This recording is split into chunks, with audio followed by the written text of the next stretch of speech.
Bueno, en este capítulo explicaremos cómo se determinan las solicitaciones, ¿sí? En los pórticos, ¿sí? En este caso vamos a considerar que está trabajando como pórtico, ¿sí? Esta sección, ¿sí? Entonces vemos que la columna de borde, la C12, es esta columna, ¿sí? Recibe la carga de las reacciones de la viga 3.1, la viga 3.2, ¿sí? Y la viga 3.12.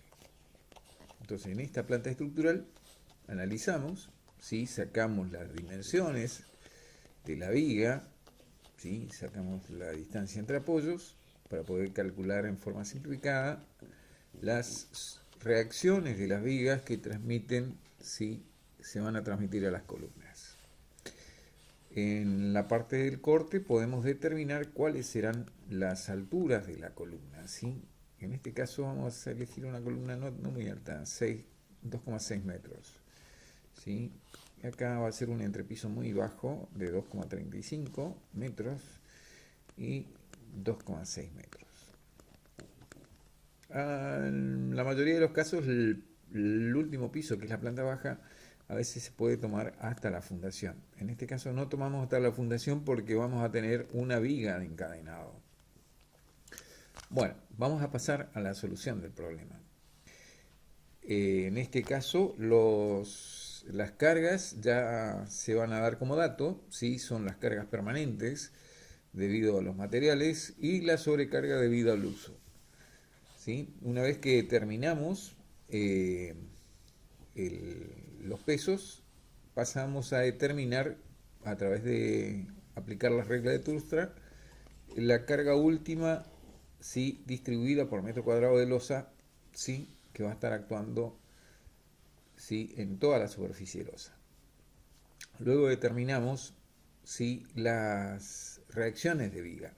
Como las losas son armadas en dos direcciones, en este caso la losa es de 4,13 metros y es una losa armada en dos direcciones, obviamente que vamos a considerar que son isostáticas, simplemente apoyadas en los cuatro bordes, y eso nos va a dar las líneas de roturas que se cortan a 45 grados, me forman una sección trapecial que descargan sobre la viga 3.1 y una sección triangular que descarga sobre la viga 3.12.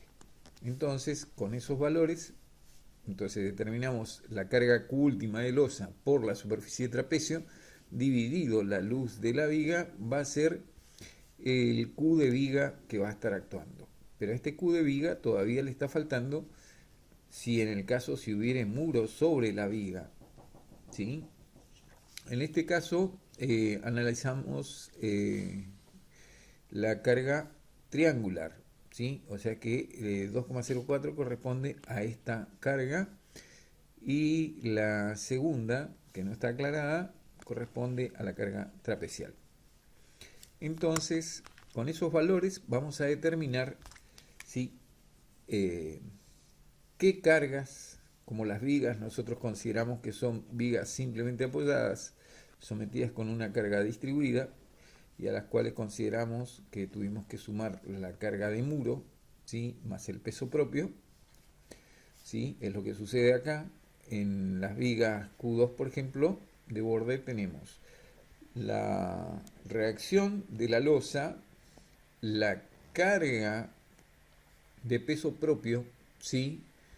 De la viga, que se mayora en un 20% aplicando la regla de Turstra, y arriba existe un muro, por lo tanto vamos a tener que tener el peso por metro lineal de muro, ¿sí? Multiplicado por el incremento de mayoración de carga, ¿sí? Coeficiente de mayoración de carga para cargas permanentes.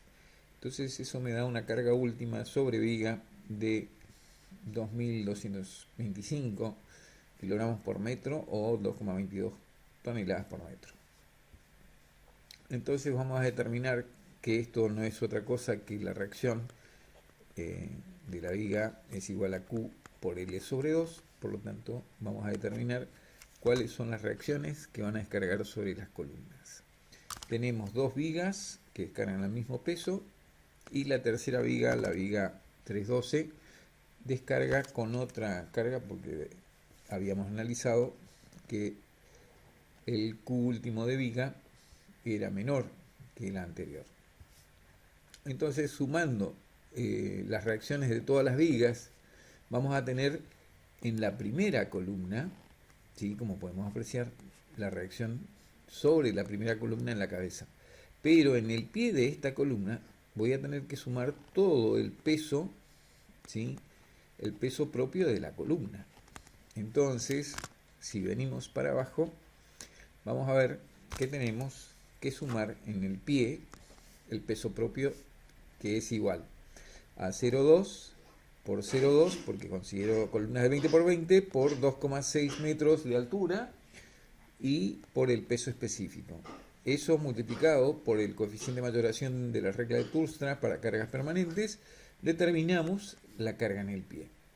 Luego procedemos de la misma forma, sumando todos los pesos del entrepiso siguiente, que en este caso va a ser el mismo, ¿sí? Y ahí determinamos la carga sobre la cabeza de la columna del segundo piso. Luego determinamos el peso propio de la columna, ¿sí? En este caso cambiaba la altura, y determinamos el peso en el pie de esa columna, ¿sí? Hacemos lo mismo en planta baja, ¿sí? Sumamos el peso de las tres vigas que descargan en el tercer entrepiso, ¿sí? Y a eso le sumamos la carga de la columna superior y determinamos el peso en la cabeza del primer piso, ¿sí? Como podemos apreciar, este es el primer piso, vamos a tener el peso de esta columna, la reacción de todas las vigas, ¿sí? Que son tres reacciones de viga, y eso sería el peso que está actuando en la cabeza de esta columna. En el pie deberé sumar el peso propio de esa columna. Bueno, y una vez que tenemos, estos serían los esfuerzos normales que van a estar actuando en la columna. Lo que tenemos acá, una vez que tenemos los valores de Q y los valores de altura, es el método para determinar las solicitaciones de momento flector, ¿sí? Entonces, para determinar los momentos flectores, usamos la planilla electrónica de Excel o el programa FTool, ¿sí? En este caso era reemplazar, en este caso es la columna superior es 0. Si teníamos acá la columna, vamos a corresponder, este sería el nodo A, este sería el nodo B, y tenemos un nodo más que es el nodo C, ¿sí? Vamos para abajo un poquito, y entonces el nodo C, y acá estaría empotrado. Entonces, arriba del nodo A es 0, no hay sección, ¿sí? Colocamos la altura de la columna, colocamos un valor para que no me dé una indeterminación. Luego colocamos las dimensiones de la viga, la carga Q que está actuando sobre la viga, ¿sí? Y colocamos acá en la planilla las dimensiones de la columna inferior, que es 20 por 20, ¿sí? 20 por 20 centímetros.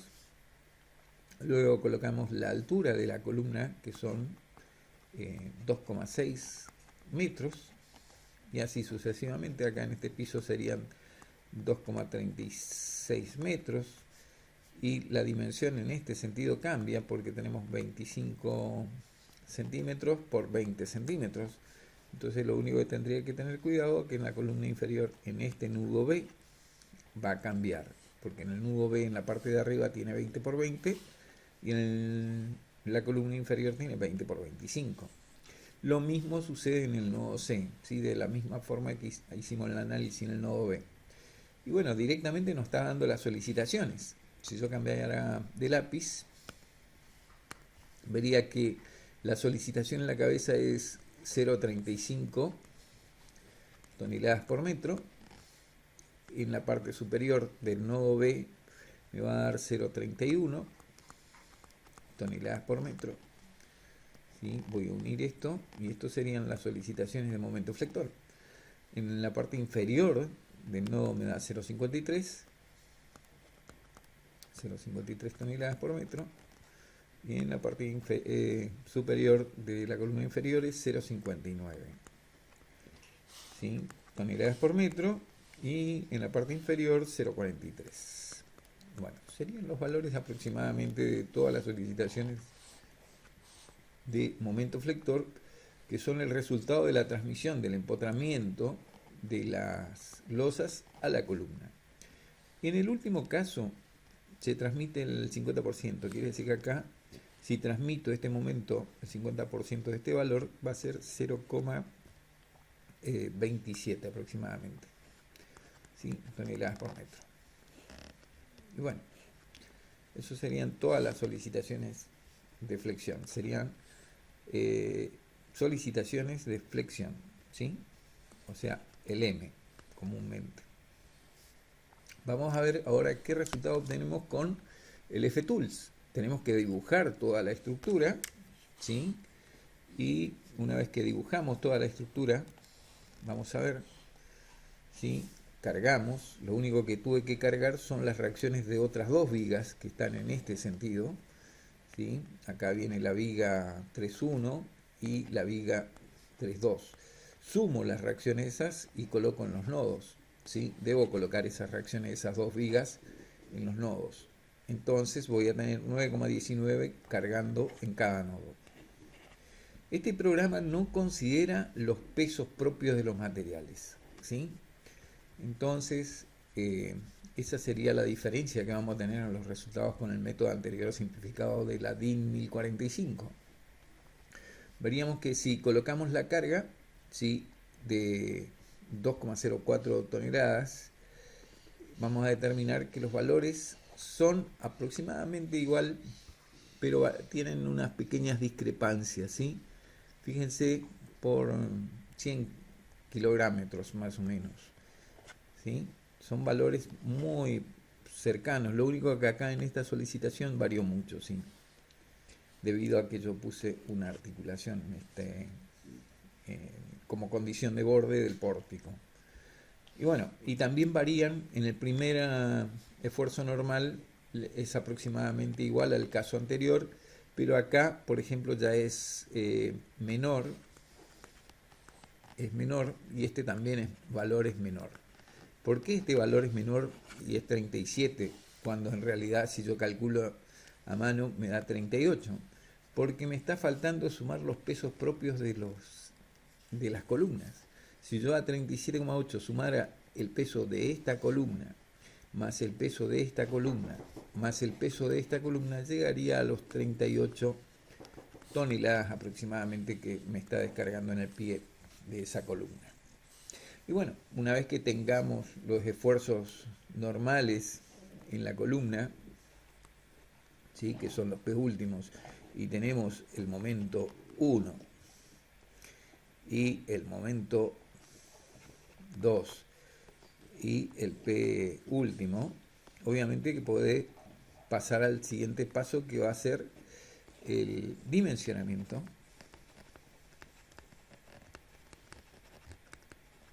de la columna. Y bueno, eso será otra clase, ¿sí? que vamos a seguir con este procedimiento.